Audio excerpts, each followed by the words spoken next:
Panibagong araw, panibagong biyahe na naman mga idol. Samahan nyo na naman ako sa paghahanap buhay ngayong araw. Nakakuha na pala tayo ng first booking natin mga idol, Carmona, papuntang Las Piñas. Sinwipe na kagad natin mga idol dahil medyo maganda yung pamasahe nito, 3,000 kg pala to. Papunta na pala tayo sa pick-up location mga idol, 1 kilometro lang ang layo sa atin. Bago nga pala natin puntahan sa pick-up location yan mga idol, tinanong na natin kung ano yung pangarga at saging nga daw ikakarga sa atin. 67 nga daw na kahon yung ikakarga. Pupunta na nga tayo sa pick-up location at baka naman ma-pick up pa ng iba mga idol. Andito na ako sa pick-up location mga idol. Mga saging pala ikakarga sa atin. 67 na ganyan mga idol. Buksan na natin para makapagkarga na sila. Kinakargahan na tayo mga idol. Lapit na maubos mga idol. Konti na lang oh. Yan na lang ikakarga. Puno na tayo mga idol. Halis na tayo. Ha? Oh, 3 tons to? Naka 3 tons.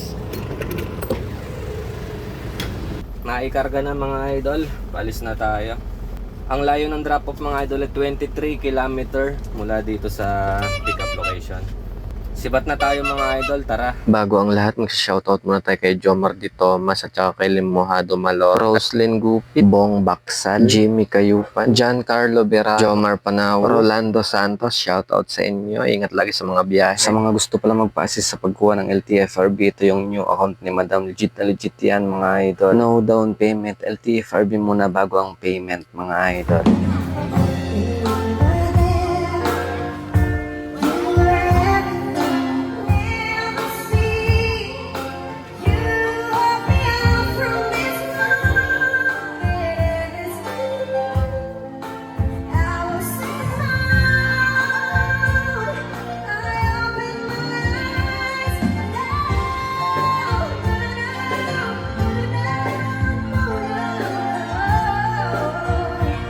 Andito na tayo sa drop off mga idol dito sa palengke ng Las Piñas.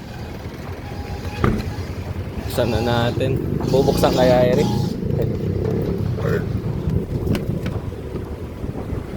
Bali 65 lang to boss. 65 lang na ano, kahon. Unload na tayo mga idol.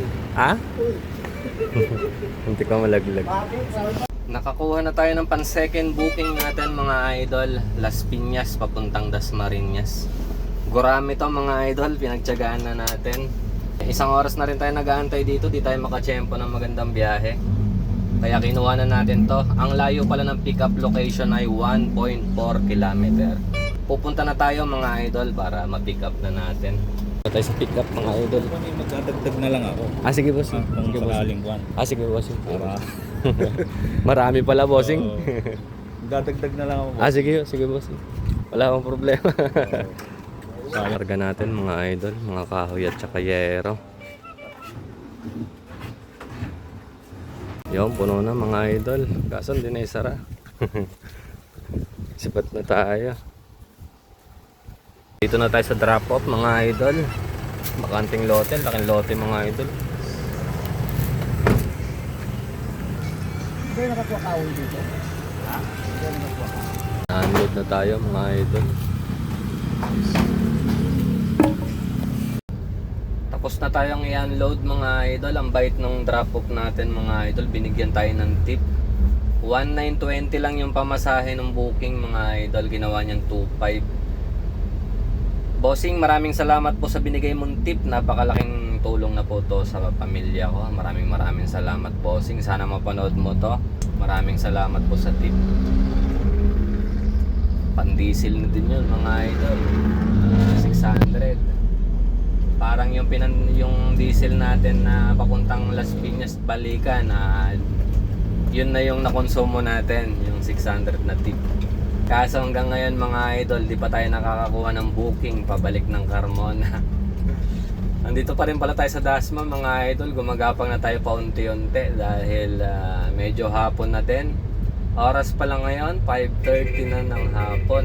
Kukuha pa tayo ng booking mga idol, pero kanina pa ako nag-aantay mga idol, wala na akong masilat. Puro pa Manila na mga idol. Nakakatamad na bumiyahe pag ganitong oras na.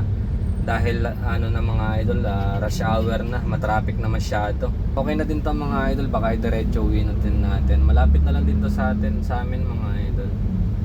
Okay na rin yung dalawang biyahe kahit papaano kumita din. Hindi na kailangan na magpagabi pa ng paggabi sa daan. Kumita ng konti uwian na paubayan na sa ibang kalalamove natin. Kaya uwi na rin tayo ng maaga. Sa mga kapwa ko pala lalamove dyan lagi kayong mag-iingat.